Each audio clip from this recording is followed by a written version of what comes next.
Fellow black people, thank you very much. In our last episode, I promised that I would continue with the story.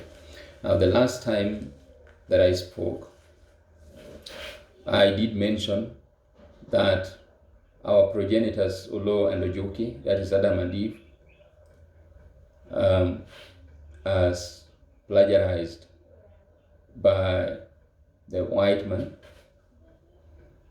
In our own story, they did have a son that God gave them called Riaga, a son that typically looked like Olo, our progenitor.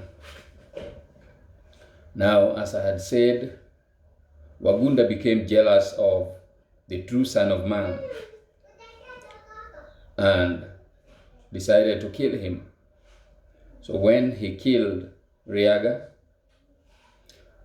Ruth Nyasaye Bungwere Nyakalaga commanded him out of Gono so that he could leave to join his father Obel, the devil, and the community which the 7 fallen angels had started. Now, as I had said earlier, Obel and 2 other male fallen angels married 3 of the 4 female fallen angels, so each had a wife, and so each couple had started families. These would later on become what in their story in the book of Enoch are called the giants, the Nephilims. Now, when Wagunda was crossing into the land of Nod, he met one of the fallen angels, the female one, that had not got married, that had not paired up because there were only 3 men, and so the 3 others had gotten, the other 3 other females had gotten each one for themselves, the men.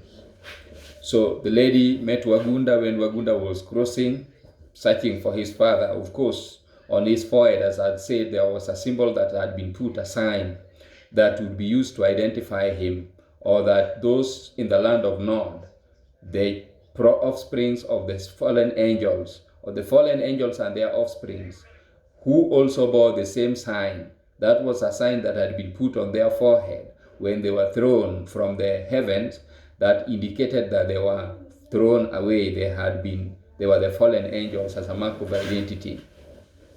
So this female fallen angel identified Wagunda and took Wagunda with him.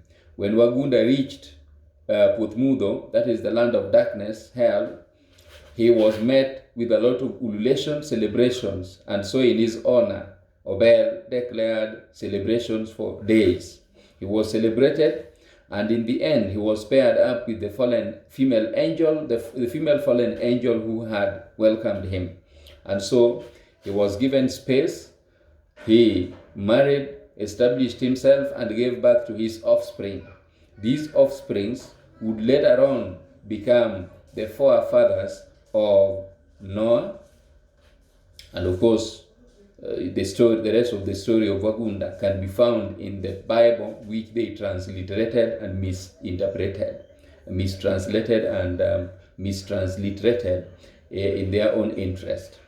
But to that extent, I give credit to some of the information that is available in their holy book called Bible. So he got married and gave birth to his offspring down from Lamech, down to Enoch, down from Enoch to Lamech, and finally to Noah.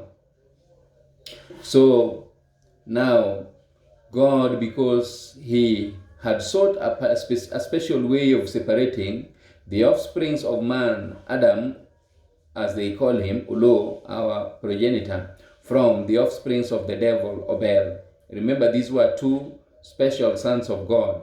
One was a spiritual being who existed by word of mouth, that is Obel. And the other one was the most special creation that God took his time to create somebody who looked exactly like him. So Olo definitely was better than the devil, because Olo came down with all the power, the honor, and the glory. Remember, I had said that when they were praying, they asked God that his kingdom should come down. The power and glory belonged to God. Now, when God brought man down to start his work on this special land or earth, then God had entrusted Olo with everything in terms of power, kingdom, and glory that belonged to God. Nyasaye obong were nyakalaga to Olo, his son. So Nyasaye obong were nyakalaga separated Olo from the offsprings of the devil by instructing Olo to move to the land southwards. And so Olo moved to the land southwards and established himself in Gono, a special place in Gono. So when Olo had established himself, God rewarded Olo with another son who looked like him again, called Seth in their language, but called Mage in our language. And of course, our story is the true one. These people simply manipulated the stories, as I will tell you later. So, God, having rewarded Olo with another son, blessed him with Mage. Mage is gift. In Wagunda's language, we call him gift. So he was gifted another son. So Olo established his kingdom, established his family, and gave birth to 24 children, 12 male and 12 female. I will talk about their names later.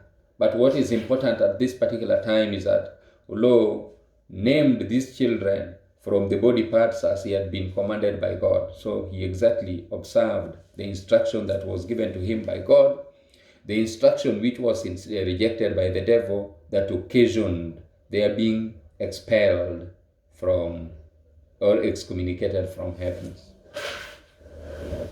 Now, what is important is that at the beginning of this discussion, I had mentioned that I would be, my interest is to establish or help you establish the fundamental differences and why we are completely different from the Shemites, the Hamites, and people from Japheth. We do not belong together. Now, with respect to that, the black man established his kingdom and was doing very well. So much later, when Olo became very old, God decided that he should choose from among the great-great-great-grandchildren of Olo one whom pleased him, or in whom he was pleased, to make king, to rule on the earth on behalf of Olo, who was now getting very old. And so at that particular point, God appointed Chiel, who was a great-great-great-great-grandchild of Olo, blessed him and asked Olo to confer all the powers, honors, and glory that the kingdom of God through man was identified with to Chiel. Now, it is this Chiel who, having established himself, and during whose time the floods of Noah took place, welcomed Ham, who had been sent out of the ark to go and find out whether there are people living elsewhere and whether they would get food. So it was Chiel who welcomed Ham, and so Ham came, was welcomed by Chiel, and Chiel made him to be the head of the guards. So at one point, it is through Ham that now these children of the devil came and mixed with us. So God was not happy, but God forgave man because he knew very well that man had a heart like God. And so that is how these people again begin to start mingling with us, and I will tell the rest of the story some other time. With that, at this particular point in time, see you next time.